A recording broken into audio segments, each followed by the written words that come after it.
Polygraphic test इन लोगों का होना चाहिए जो झूठे केसेस बनाते हैं। शाहिद खान अब्बासी अब इमरान खान भुगत रहे हैं। कुछ साल बाद पता चलेगा ये मुकदमे भी गलत थे।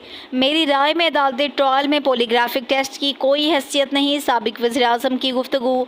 पॉलीग्राफ टेस्ट की कानून में कोई गुंजाइश नहीं, लेकिन अगर करना ही है तो उनका टेस्ट करें जो सियासतदानों पे झूठे मुकदमे बनाते हैं। पॉलीग्राफिक टेस्ट की पाकिस्तान के कानून में गुंजाइश नहीं। मेरी राय में अदालती ट्रायल में कोई हैसियत नहीं है। मैंने कई साल तक नैब के बनाए गए केसेस भुगते हैं।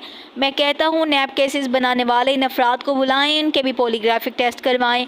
पॉलीग्राफिक टेस्ट कोई आसान काम नहीं, हमारे यहाँ बहुत सारी चीज़ें बन जाती हैं। अब इमरान खान भुगत रहे हैं। कुछ साल बाद पता चलेगा ये मुकदमे गलत है। एक सवाल के जवाब में साबिक वज़ीर-ए-आज़म ने कहा कि तहरीक इंसाफ को चाहिए मुज़ाकरात मुल्क के लिए करें, एक शख्सियत के लिए नहीं। वज़ीर आला खैबर पख्तूनख्वा अली अमीन गंडापुर बच्चों जैसी बातें ना करें कि हमारी मुलाकात ना करवाए तो मुल्क नहीं चलने देंगे। अली अमीन गंडापुर को मेरा मशवरा है कि अपने सूबे के मसाइल पर तवज्जो दें। अवाम पाकिस्तान पार्टी के कन्वीनर का कहना है कि मुस्लिम लीग नून का मुस्तकबिल रोशन हो सकता है।